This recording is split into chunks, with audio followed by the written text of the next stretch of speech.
السلام علیکم ورحمۃ اللہ وبرکاتہ۔ بسم اللہ الرحمن الرحیم۔ الحمد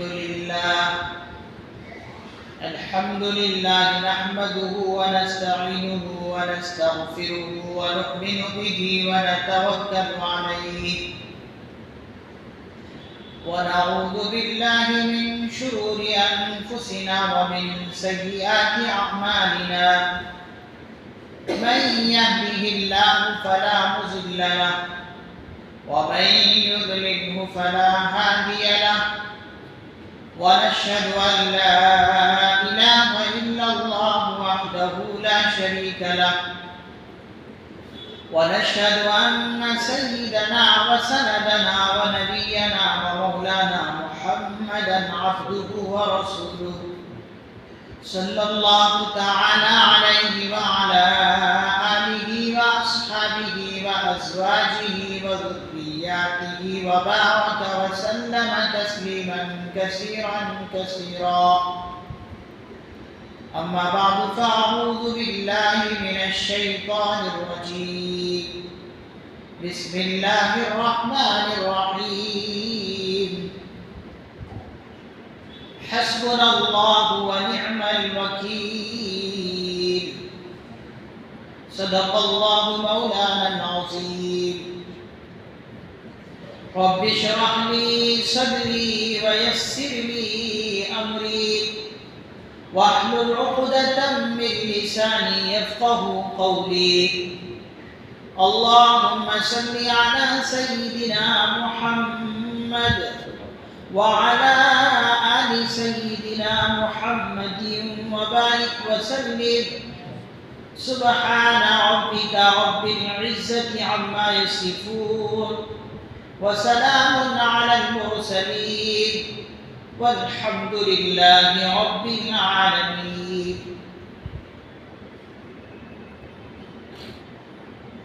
بزرگان محترم،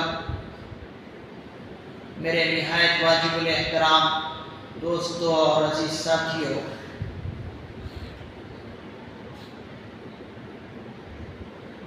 میں نے ابھی آپ حضرات کے سامنے قرآن مقدس کی ایک آیت تلاوت کی ہے جو سورہ آل عمران کی ہے. اس میں اللہ رب العزت نے ارشاد فرمایا کہ میں اپنے بندے کے لیے کافی ہوں. جب انسان کا اللہ پر اس طرح یقین ہو جائے تو پھر انسان کبھی نامراد اور ناکام نہیں ہوتا. شرط یہ ہے کہ اس کا یقین کامل طور پر ہو، اور جس کا یقین اس طرح تھا وہ کامیاب اور کامران دنیا میں بھی ہوا اور آخرت میں تو ہے ہی. اس کے لیے آپ بے شمار حضرات انبیاء علیہ السلام کے واقعات پڑھ سکتے ہیں اور سنتے بھی ہیں جن کا یقین اللہ پر اس طرح رہا وہ کبھی نامراد نہیں ہوا. شرط یہ ہے کہ اللہ کا صحیح طور پر یقین. اللہ رب العزت کی قدرت دنیا کے اندر بہت چیزوں میں دیکھنے کو ملتی ہے. ہمارے ارد گرد جتنی بھی چیزیں ہیں یہ تمام کی تمام چیزیں اللہ رب العزت کی علامت ہونے کی ہے. آپ آسمان کو دیکھیں، یہ جو آسمان اتنا بڑا ہے، انسان جتنا بھی اس آسمان کے بارے میں سوچے، فکر کرے، سوچتا جائے گا لیکن کبھی اس کی انتہا کو نہیں پہنچ سکتا۔ کائنات کتنی بڑی ہے، انسان دماغ سے سوچتا رہے، کہیں تک پہنچے گا، پھر کہے گا کہ نہیں شاید کہ یہ انتہا نہیں ہے، پھر آگے سوچے گا، کہیں کائنات کی انتہا وہ سوچ نہیں سکتا۔ جب اللہ کی یہ چیزیں اتنی بڑی ہے تو اللہ رب العزت کی ذات کتنی بڑی ہے۔ یہ چھوٹا سا دماغ جب اللہ کی ان چیزوں کو محدود نہیں کر سکتا تو اللہ رب العزت کی ذات کو کیسے محدود کر سکتا ہے، کیسے اپنے دل و دماغ میں اللہ کی ذات کو صحیح طور پر بٹھا سکتا ہے۔ اللہ رب العزت نے بے شمار چیزیں دنیا کے اندر پیدا کی ہیں، اور جتنی دنیا کے اندر مخلوقات ہیں یہ تمام کی تمام مخلوقات 4 عنصر سے بنے ہوئے ہیں۔ جتنی بھی مخلوقات ہیں 4 عناصر اربع سے بنے ہوئے ہیں۔ آگ، پانی، ہوا اور مٹی، یہ 4 چیزوں سے پوری کائنات بنائی گئی ہے، اور ساری کی ساری مخلوقات انہی 4 چیزوں سے بھی بنائی گئی ہے۔ اس پر ایک آپ پوائنٹ کی بات سمجھیں کہ جو ایک مؤذن صاحب اللہ اکبر اللہ اکبر اللہ اکبر اللہ اکبر اذان میں 4 مرتبہ کہتا ہے، اس کی حکمت کیا ہے؟ ایک مؤذن صاحب اذان کے شروع میں جو 4 مرتبہ اللہ اکبر کا جملہ بولتا ہے، اس کی حکمت کیا ہے؟ آج آپ اس کی حکمت سمجھیں۔ اس کی حکمت حضرات علماء کرام نے فرمایا کہ یہ جو مخلوقات ہے یہ ساری کی ساری مخلوقات 4 چیزوں سے بنائی گئی ہیں۔ 4 چیزوں کا عنصر مخلوقات میں ہے۔ آگ سے ایک مخلوق بنائی گئی، جیسے جن، یہ آگ سے بنائی گئی ہے۔ مٹی سے مخلوق بنائی گئی ہے، جیسے انسان مٹی سے ہے۔ اور کچھ مخلوقات ہوا سے ہیں، اور کچھ مخلوقات ایسی ہیں جو پانی سے بن کر ہے۔ اللہ اکبر جو مؤذن صاحب صدا لگاتا ہے، اس کی وجہ یہ ہے کہ جب اللہ اکبر کہتا ہے تو اللہ رب العزت کی طرف سے صدا لگاتا ہے کہ ایک آگ اور آگ سے بنائی ہوئی مخلوق سنو، آگ اور آگ سے بنائی گئی مخلوقات سے بھی طاقتور اللہ اکبر اللہ بڑے۔ اسی طریقے سے جو مٹی سے بنی ہوئی مخلوق ہے، ان مخلوقات کو صدا لگاتا ہے، آواز لگاتا ہے، ایک مٹی اور ایک مٹی سے بنی ہوئی مخلوق، مٹی اور مٹی سے بنی ہوئی مخلوق تجھ سے بھی کوئی بڑا ہے جو اللہ ہے، اللہ سب سے بڑا۔ پھر اسی طریقے سے صدا لگاتا اللہ اکبر، ہوا کی مخلوقات کو صدا لگاتا ہے، اے ہوا اور ہوا سے بنی ہوئی مخلوق تجھ سے بھی کوئی بڑے ہیں جو اللہ رب العزت کی ذات ہے۔ پھر اسی طریقے سے پانی اور پانی سے بنی ہوئی مخلوقات کو صدا لگاتا ہے کہ تجھ سے بھی بڑے کوئی ہیں جو اللہ رب العزت سب سے بڑے ہیں۔ اسی لیے اللہ رب رب العزت کی طرف سے جو شریعت مطہرہ کے اندر ہے کہ ایک دن میں 5 مرتبہ مؤذن صاحب صدا لگاتا ہے، انسان کو بتاتا ہے کہ انسان ہو سکتا ہے تو دنیا کے کاروبار میں لگ کر اللہ کو بھول گیا ہے، اسی لیے تجھے یاد دہانی کرایا جا رہا ہے، اے دکاندار، اے تاجر، اے مزدور، اے کسان، شاید کہ تو یہ سبق بھول گیا ہے، تجھے سبق یاد دلایا جا رہا ہے کہ اللہ کو یاد کر۔ تو 4 مرتبہ صدا اس غرض سے مؤذن صاحب لگا، اور یہ جو 4 عناصر ہے ان کے اندر طاقت بہت زیادہ ہے، آگ کے اندر بہت طاقت ہے، مٹی کے اندر بھی بہت زبردست طاقت ہے، ہوا کے اندر بھی بہت زبردست طاقت ہے، اور پانی کے اندر بھی بہت زبردست طاقت ہے۔ ایک اللہ والے نے ایک جگہ کا سفر کیا، رشیا نامی ملک میں ایک اللہ والے سفر کر رہے تھے، وہاں پر ایک مقام پر دیکھا کہ ایک شعلہ زبردست قسم کا اوپر کو جا رہا ہے، اور بہت لانگ اوپر کو وہ شعلہ جا رہا۔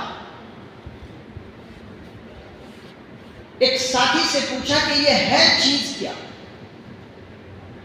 اس ساتھی نے ان سے کہا کہ اللہ والے یہ ایک آگ کا شعلہ ہے، اصل میں ہوا یہ کہ کچھ کمپنی کے لوگ جو ہے تیل کا کنواں کھود رہے تھے، اور جب تیل نکالنے لگے تو اس تیل کے ذریعے ساتھ ساتھ جو ہے آگ کا پریشر بھی سامنے آیا، جس کی وجہ سے وہ بہت اونچائی کو آگ جا رہی ہے، وہ شعلہ بہت اوپر کو جا رہا ہے، اور اس وقت ملک کے ساری کی ساری کمپنی اس شعلے کو، اس آگ کی چنگاری کو بجھانے کے لیے لگی ہوئی ہے، کوئی کمپنی آج تک بجھا نہیں پائی۔ تو دیکھا طاقت آگ کے اندر کتنی۔ آپ نے پہلے بھی سنا کہ بعض علاقوں میں جب آگ لگ جاتی ہے تو علاقے کے علاقے کو صاف کر کے چلی جاتی ہے آگ، کسی کے قابو میں نہیں آتی آگ، تو اتنی طاقت ہے آگ کے اندر۔ اسی طریقے سے پانی کے اندر بھی زبردست قسم کی طاقت ہے۔ جب پانی کے اندر طاقت نمایاں ہو، ظاہر ہو، تو آپ اس وقت دیکھیں کہ کتنی طاقت ہے۔ ایک فرنگی ماہرین نے ٹائٹین کے نام سے ایک بحری جہاز بنایا، سمندری جہاز، اور بنانے کے بعد یہ دعویٰ کیا کہ یہ بحری جہاز کبھی ڈوب نہیں سکتا۔ تو اللہ کا کرنا یہ ہوا کہ وہ بحری جہاز سمندر میں چل رہا تھا، یکایک اس سمندر کے اندر طوفان آیا، اور اس طوفان کی وجہ سے اس بحری جہاز کو کہاں لے جا کر پھینکا، کہاں لے جا کر توڑا کہ معلوم نہیں ہو سکا۔ جب پانی میں، سمندر میں طوفان آ جاتا نا تو پھر اس کی موجیں آپ دیکھیں، زبردست قسم کی تلاطم اور موجیں ہوتی ہیں۔ تو پانی کے اندر اتنی طاقت ہے کہ بڑی سی بڑی چیز کو پلٹ کر رکھ دیتی۔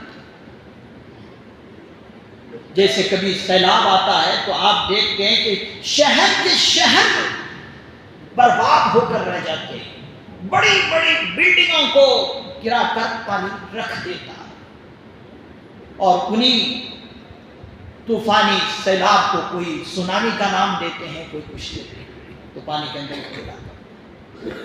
اور اسی طریقے سے ہوا کے اندر بھی زبردست قسم کی طاقت ہے، جو ہم قرآن کریم کے اندر قوم عاد کا تذکرہ پڑھتے ہیں۔ قوم عاد کتنے لمبے چوڑے قسم کے لوگ تھے. حضرات مفسرین اعظام نے فرمایا کہ اتنے لمبے لمبے ان کے قد ہوتے تھے جیسے کھجور کے درخت. ہم سب نے کھجور کا درخت دیکھا، کتنے لمبے لمبے کھجور کے تنے ہوتے ہیں. حضرات مفسرین اعظام نے فرمایا کہ جب قوم عاد پر اللہ نے ہوا کا عذاب بھیجا، وہ قوم اپنے آپ کے بارے میں کیا کہتی تھی؟ من اشد منا قوہ، ہم سے زیادہ طاقت میں کون ہے؟ وہ قوم بڑے بڑے پہاڑوں کو تراش تراش کر ٹکڑے ٹکڑے کر کے بڑے بڑے محلات بنا لیا کرتے تھے. تو اس کے ناز میں کہا کرتے تھے کہ ہم سے بڑے طاقتور کون ہے؟ اللہ نے اس کی طاقت کو چور چور کرنے کے لیے ہوا کا عذاب بھیجا. قرآن کریم میں اس کا ذکر ہے فَأَرْسَلْنَا عَلَيْهِمْ رِيحًا صَرْصَرًا، ہم نے قوم عاد پر تیز و تند ہوائیں بھیجی. جب قوم عاد پر عذاب آیا تو جو نیک لوگ تھے اس ہوا کے بارے میں ان کا کمنٹس یہ ہوتا تھا، ان کے الفاظ یہ ہوتے تھے، بولتے تھے کہ یہ ہوا ہمیں ایسی لگتی تھی جیسے بڑی مزے کی ہوا چل رہی ہے. جو نیک لوگ تھے، جو اللہ کے برگزیدہ بندے تھے، وہ قوم عاد کے ہوا کے بارے میں فرماتے ہیں کہ یہ ہوا ہمارے لیے بہت اچھی لگتی تھی، مزے کی ہوا تھی. لیکن وہی ہوا جب قوم عاد پر عذاب کی شکل میں آیا تو قرآن کریم نے اس کا نقشہ کھینچا. قرآن کریم نے اس کا نقشہ اس طرح کھینچا کأنہم اعجاز نخل خاویہ. اللہ رب العزت فرماتے ہیں ان قوم عاد کی حالت اس طرح ہو گئی، ان کفار کی حالت اگلے دن، ہوا کے اگلے دن ان کی لاشوں کی یہ حالت ہو گئی جس طریقے سے جب ہوا کا عذاب آئے تو کھجور کے درخت جس طریقے سے پڑے ہوتے ہیں، اسی طریقے سے قوم عاد کے لوگ کھجور کے تنے کی طرح لیٹے ہوئے تھے. یہ ہوا کی طاقت. اور اسی طریقے سے مٹی کے اندر بھی زبردست قسم کی طاقت اللہ نے رکھی. آپ دیکھ رہے ہیں کہ جب مٹی کے اندر زلزلہ آتا ہے، جب زمین میں زلزلہ آتا ہے تو بڑی بڑی بلڈنگوں کو وہ زلزلہ اپنے اندر لے کر اور مٹی اپنے اندر لے کر ساری کی ساری عمارتوں کو تہس نہس کر کے رکھ دیتی ہے. تو یہ چار عناصر ہیں، یہ اتنے بڑے بڑے طاقت اپنے اندر رکھتے ہیں. تو اللہ رب العزت کا ذکر اذان کے اندر اس لیے کہا جاتا ہے کہ ان تمام کی تمام چیزوں سے بھی بڑھ کر اللہ کی طاقت ہے جو سب سے بڑی ہے. اسی لیے جب مصلی نماز کے لیے کھڑا ہوتا ہے اللہ اکبر کہہ کر تحریمہ، اللہ اکبر کہہ کر تحریمہ کہہ کر ہاتھ باندھتا ہے تو اس کا منشا کیا ہوتا ہے، مقصد کیا ہوتا ہے کہ نہ میں بڑا اور نہ کوئی اور بڑا، اگر بڑا ہے تو وہ اللہ کی ذات ہے. اللہ اکبر کہہ کر کہنا یہ چاہتا مصلی کہ نہ تو میں بڑا نہ میرے علاوہ اور کوئی بڑا، اگر ہے تو وہ اللہ کی ذات ہے. اسی لیے آپ دیکھتے ہیں کہ اس طرح کہہ کر دنیا کو پیچھے ڈالتا ہے اور اللہ کے سامنے مصلی کھڑا کہ اب میں آ گیا اللہ کے گھر میں، اب دنیا کی جتنی بھی چیزیں ہیں وہ سب کے سب پیچھے ہیں، اب اللہ میرے سامنے. تو حاضرین گرامی، اللہ کی طاقت اتنی بڑی ہے، ان چیزوں کے اندر اتنی طاقت ہے، اب سمجھیے کہ اللہ کے اندر کتنی طاقت ہے. اب شیر کو آپ دیکھے ہوں گے کہ شیر جب کسی پر غراتا ہے تو شیر جلال میں آتا ہے اور جلال میں آ کر پنجہ مارتا ہے، حملہ کرتا ہے، کوئی سامنے اس کے جا نہیں سکتا. تو جب شیر کے اندر اتنی طاقت ہے، اتنا جلال ہے، تو یہ تو اللہ کی مخلوق ہے، اب اللہ نے اس کو بنایا تو اللہ کو کتنا جلال آتا ہوگا جب ہم گناہ کرتے ہیں. اللہ کو کتنا جلال آتا ہوگا، کتنا غصہ آتا ہوگا جب ہم اللہ کی نافرمانی کرتے ہیں۔ تو کبھی بھی اللہ کی نافرمانی کرنے سے بچیں، یہ سمجھے کہ اللہ مجھے دیکھ رہا ہے، چاہے دنیا کا کوئی انسان دیکھ رہا ہو یا نہ دیکھ رہا ہو، اللہ مجھے دیکھ رہا ہے۔ یہ استحضار رکھنا ہوگا اپنے دلوں کے اندر، دل و دماغ میں یہ بٹھانا ہوگا کہ اللہ کی طاقت بہت بڑی ہے۔ حضرات صحابہ کرام رضی اللہ عنہم اور حضرات انبیاء کرام علیہ الصلوۃ والسلام جب کسی پریشانی میں آتے تو اس وقت ان کا نظریہ یہ ہوتا کہ اللہ کے سامنے کوئی طاقت نہیں، چاہے مجھے کسی بھی بڑے سے بڑے فرعون کے سامنے رہنا پڑے، لیکن ان کا بھروسہ اللہ پر ہوتا تھا۔ آج اگر ہم پر کوئی پریشانی اور مصیبت آتی ہے تو پریشانی اور مصیبت دور کرنے کے لیے اللہ کی طرف جانے کے بجائے مخلوق کی طرف دوڑتے ہیں۔ کیوں؟ اس لیے کہ ہمارا یقین کم ہے۔ اگر یہی یقین ہو جائے جو حضرات انبیاء کرام علیہ الصلوۃ والسلام کے اندر تھے تو پھر ہمیں مخلوق کی طرف دوڑنے کی ضرورت نہیں۔ لیکن آج آپ انسان کو دیکھ لیں، کوئی مصیبت آئی اب شکایت کرنے لگتا ہے، اب طرح طرح کی چیزوں کی طرف دوڑتا ہے، جبکہ اس کو سوچنا چاہیے کہ جو پریشانی، جس نے یہ پریشانی بھیجا ہے، جس نے یہ مصیبت ڈالی ہے، وہی اس مصیبت کو ٹال بھی سکتا ہے، وہی اس مصیبت کو دور کرے گا، لہذا میں اسی کی طرف رجوع ہوں۔ لیکن اللہ کی طرف رجوع کرنے کے بجائے مخلوق کی طرف بھاگتا ہے، اس لیے پریشان ہو جاتا ہے۔ تو حاضرین گرامی، مجھے کہنا یہ ہے کہ جس طریقے سے یقین حضرات انبیاء علیہ الصلوۃ والسلام کا اللہ پر ہوتے تھے، جس طرح اللہ پر وہ لوگ یقین کیا کرتے تھے، وہی یقین آج ہم بھی اللہ پر کریں تو ساری کی ساری مصیبتیں ہمارے لیے آسان ہو گئی۔ اور ایک بات دماغ میں بٹھا لیں کہ ہر حال میں اللہ ہی کی مرضی پوری ہوتی ہے۔ ہم کتنا بھی چاہ لیں، ہماری مرضی پوری نہیں ہوگی، مرضی اگر پوری ہوگی تو اللہ ہی کی ہوگی۔ اس کے لیے آپ ایک دو مثال سمجھیں۔ حضرت آدم علیہ السلام جب جنت میں تھے، حضرت آدم علیہ السلام چاہتے یہ تھے کہ میں ہمیشہ جنت میں رہوں، میں جنت میں رہوں ہمیشہ، ارادہ کیا ہے میں ہمیشہ جنت میں رہوں، لیکن اللہ کا منشا کیا ہے کہ نہیں، ہمیشہ تمہیں جنت میں مجھے رکھنا نہیں ہے، مجھے زمین میں اتارنا ہے۔ اس کے لیے پھر شیطان نے کیا کیا، ایک دانے کی طرف ان کو للچایا کہ یہ دانہ کھاؤ، ہمیشہ تم جنت میں رہو گے۔ اب وہ دانے کو کھا لیے حضرت آدم علیہ السلام، اس کے بعد اللہ رب العزت نے ان کو زمین میں بھیج دیا۔ اب یہاں پر دیکھیں، مرضی حضرت آدم کی یہ تھی کہ میں ہمیشہ جنت میں رہوں، لیکن اللہ کی مرضی یہ تھی کہ میں زمین میں بھیجوں اور بھیج کر تمہیں خلیفہ بناؤں، اور اللہ کی مرضی پوری ہوئی، آدم علیہ السلام کی مرضی پوری ہوئی۔ دوسری مثال حضرت نوح علیہ السلام کی لے لیجئے۔ حضرت نوح علیہ السلام کا ایک بیٹا نافرمان حضرت نوح علیہ السلام کے سامنے طوفان نوح میں غرق ہو گیا۔ حضرت نوح علیہ السلام کا منشا کیا تھا؟ چاہت یہ تھی، تمنا یہ تھی کہ یہ میرا بیٹا بچہ ہے۔ اس لیے بیٹے سے مخاطب کرتے ہوئے کہا کہ میرے بیٹے، یا بنی ارکب معنا، اے میرے بیٹے ہماری اس کشتی میں سوار ہو جا، تو طوفان نوح سے بچ جائے۔ لیکن بیٹے نے کیا کام کیا؟ بیٹے نے باپ کی بات سنی، انسنی کر دی، یعنی مانی۔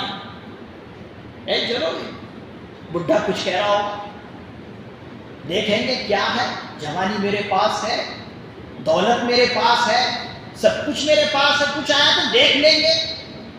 تو یہ کہہ کر باپ کی بات کو انسنی کر دی، بات مانی نہیں۔ آج بھی حالات ایسے ہی ہیں۔ آج ہمارا نوجوان باپ کی بات نہیں سنتا، باپ کہتا ہے کہ دیکھو نیک کام یہ ہے، ہم نیکی کے کشتی پر سوار ہیں میرے بیٹے، ہم آپ کی بھلائی کے لیے یہ بات کہہ رہے ہیں کہ نمازی بن جا، ہم آپ کی بھلائی کے لیے کہہ رہے ہیں کہ جمعے کا دن ہے، جلدی سے چل غسل کر اور مسجد میں آ۔ بیٹی کو باپ کہتا ہے کہ بیٹی کام جلدی سے کر، آج جمعے کا دن ہے، فوراً اذان سنتے ہی نماز پڑھ۔ تو باپ کہتا ہے کہ دیکھو یہ نیکی کی کشتی ہے، اس میں سوار ہو جا، لیکن بیٹا فسق و فجور کی کشتی میں سوار ہے، اور سوار ہونے کی وجہ سے فسق اور فجور کی کشتی میں سوار ہونے کی وجہ سے، فاجر اور فاجر ہونے کی وجہ سے بس اپنے ہی کشتی میں سوار ہے۔ تو حضرت نوح علیہ السلام نبی ہو کر اپنے بیٹے کو نہیں بچا سکے، تو ہم کس کھیت کے گاجر مولی ہے کہ ہم اپنی اولاد کو، اپنی نسلوں کو بچا لیں گے؟ تو اولاد کو سمجھنا چاہیے کہ اگر میرا باپ کچھ میری خیر خواہی کے لیے کچھ بات کہہ رہے ہیں تو مجھے ان باتوں کو ماننی چاہیے۔ لیکن آج بہت الٹے دماغ کی اولادیں ہو رہی ہیں کہ اپنے خاص رشتہ داروں کی بات نہ مان کر عام لوگوں کی بات مانتا ہے اور اس کے بعد گمراہ ہو جاتا ہے۔ یہی حالت حضرت نوح علیہ السلام کی بیٹے کی تھی۔ کہا کہ میرے بیٹے اس کشتی میں سوار ہو جا، تو بچ جائے گا۔ بیٹے نے کہا کہ میں سوار نہیں ہوتا۔ پھر اس کے بعد یکایک ایسا ہوا وَحَالَ بَيْنَهُمَا الْمَوْجُ فَكَانَ مِنَ الْمُغْرَقِينَ، حضرت نوح علیہ السلام کے درمیان ایک پانی کی دیوار حائل ہو گئی، پھر اس کے بعد ان کا بیٹا غرق ہونے میں شامل ہو گیا۔ تو دیکھیں یہاں پر بھی مرضی کس کی پوری ہوئی؟ چاہتے حضرت نوح علیہ السلام کہ میرا بیٹا بچ جائے، لیکن منشا اللہ کا یہ ہے کہ نہیں، آپ سمجھ رہے کہ یہ میری نسل سے، میرے خاندان سے ہیں، میں بچا لوں، نہیں، اللہ کی مرضی یہاں پر بھی پوری۔ تو دل و دماغ میں یہ بٹھا لے کہ ہم کچھ بھی کرنا چاہیں، نافرمانی کر کے کچھ بھی کرنا چاہیں اور کر لیں گے، یہ دل و دماغ سے نکال لیجئے، بلکہ مرضی اللہ کی پوری ہوگی۔ تو حاضرین گرامی، جب ایسا ہی ہے تو پھر ہم کیوں اللہ کو راضی کرنے کے لیے نہ لگ جائیں؟ اللہ کے احکامات کو پھر ہم کیوں پسے پشت ڈال دیں؟ جو اللہ نے احکامات دیے ان احکامات پر عمل کریں اور اپنی زندگی کو پاکیزہ بنا دیں۔ قرآن کریم کی ایک آیت ہے کہ حالات جو آتے ہیں وہ آزمائش کے لیے حالات آتے ہیں۔ قُلْ لَن يُصِيبَنَا إِلَّا مَا كَتَبَ اللَّهُ لَنَا، اللہ رب العزت فرما رہے ہیں پیغمبر آپ کہہ دیجئے کہ جتنے بھی حالات آتے ہیں وہ حالات تقدیر میں لکھے ہوئے ہیں، جو ہونا ہے وہ ہو کر رہے گا۔ لیکن حالات لانے کا مقصد اللہ کا کیا ہوتا ہے کہ ان حالات سے ہم بندوں کو آزمائیں کہ دیکھیں یہ صحیح کھڑا ہوتا ہے کہ نہیں، ان حالات سے آیا صبر کرتا ہے یا پھر ناشکری کرتا، اللہ رب العزت اس کو دیکھنا چاہتے ہیں، ٹٹولنا چاہتے ہیں۔ تو حالات آئے ہوئے ہیں ہم پر بھی، ان حالات سے ہمیں بے صبر نہیں ہونا ہے، صبر کرنا ہے اور ان حالات میں عزم مصمم کے ساتھ آگے بڑھنا ہے۔ چاہے کہیں پر بھی حالات آئے ہوں، وہ سمجھیں کہ وہ ہم پر بھی حالات آئے ہیں۔ مسلمان دنیا میں کہیں پر بھی پریشان ہو، بس سمجھا جائے کہ وہ پریشانی میرے اوپر بھی ہے۔ آج ہماری غفلت یہ ہے کہ ہم اس کو سوچتے نہیں، بس کسی اور پر پریشانی آئی تو وہ سمجھے، یہ سوچ کر جو ہے اسے ڈال دیتے ہیں۔ یہ ہرگز کام نہیں کرنا چاہیے۔ اس پر ایک چھوٹا سا واقعہ آپ دیکھ لیں۔ اللہ کے جو احکامات ہیں ان احکامات پر عمل کرنے کی بھرپور کوشش کریں۔ اگر کریں گے تو آپ فلاح کو پہنچیں گے، کامیابی کو پہنچیں گے۔ اگر آپ نے سمجھا کہ نہیں ایک مولوی صاحب تو ایسے ہی بات کہہ رہا بس ہمیں اپنی زندگی گزارنا، تو پھر سمجھیے کہ آپ اپنے آپ کو نقصان میں ڈال رہے ہیں۔ اس پر ایک چھوٹا سا واقعہ جو کہ نصیحت آموز واقعہ ہے۔ ایک چودھری صاحب بیل خریدنے کے لیے منڈی میں جا رہے تھے۔ بیل بہت زمانے پہلے کا واقعہ ہے، جیب میں 1000 روپے لے کر چلے، اور اس وقت بیل کی جو منڈی ہوتی تھی بہت سستی ہوتی تھی، 500 روپے میں اور 200-300 روپے میں بیل خرید لیتے تھے۔ تو چودھری صاحب گئے بیل خریدنے کے لیے ایک منڈی میں، راستے میں ایک مولوی صاحب مل گئے، تو مولوی صاحب کو چودھری نے سلام کیا، تو مولوی صاحب نے بھی بہت اچھی طرح سے سلام کا جواب دیا۔ تو مولوی صاحب نے ان سے پوچھا کہ چودھری صاحب کہاں جا رہے ہیں؟ تو چودھری صاحب کہنے لگے کہ میں جو ہے ایک زبردست بہترین قسم کا ایک بیل خریدنے جا رہا ہوں 1000 روپے میں۔ تو مولوی صاحب نے کہا کہ چودھری صاحب آپ تو جا رہے ہیں بیل خریدنے کے لیے، لیکن کہیے کہ انشاءاللہ میں بیل خریدوں گا۔ تو جو کہا مولوی صاحب نے کہ انشاءاللہ کہو، تو چودھری صاحب پھر اس کو غصہ آیا کہ کیا تم لوگ وہ ہو کہ ہر بات میں کہو انشاءاللہ، کوئی کام کرنا ہے تو کہو انشاءاللہ، کوئی اچھا کام ہو گیا تو کہو سبحان اللہ، کوئی کچھ ہو جائے تو کہو الحمدللہ، کوئی کچھ دے تو کہو جزاک اللہ۔ یہ تم نے مولوی صاحب ہو کر یہ کیسے کیسے الفاظ تم نے کر لیے ہیں، ہمیں تو ان باتوں پر عمل نہیں کرنا۔ مولوی صاحب نے جب یہ بات سنی چپ رہ گئے، بھائی چودھری صاحب کچھ کہیں گے تو کچھ ہمارا بگاڑ سکتا، خاموش رہ گئے، چلے گئے۔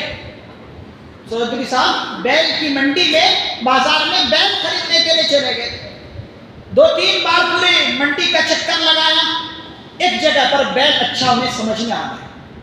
جب سمجھ میں آ گیا تو اب خریداری کی بالکل پوری بات ہو گئی۔ اب منشی کے پاس جہاں لکھائی ہوتی وہاں پر گئے اور کہا کہ اتنے روپے میں مجھے بیل لینا ہے، یہ بیل پسند آ گیا، آپ جو ہے تحریری شکل میں کچھ بنا دیجیے۔ ہو گیا پورا مکمل تحریری شکل میں، رسید کٹ گئے۔ اب اس کے بعد منشی صاحب نے کہا کہ لاؤ 1000 روپے۔ تو 1000 روپے نکالنے کے لیے جیب میں چودھری صاحب ہاتھ دے رہے ہیں۔ اب جب ہاتھ جیب میں دے رہے ہیں تو وہاں پر 1000 روپے ہے ہی، معلوم یہ ہوگا کہ کسی جیب کٹو نے جیب کاٹ دیا۔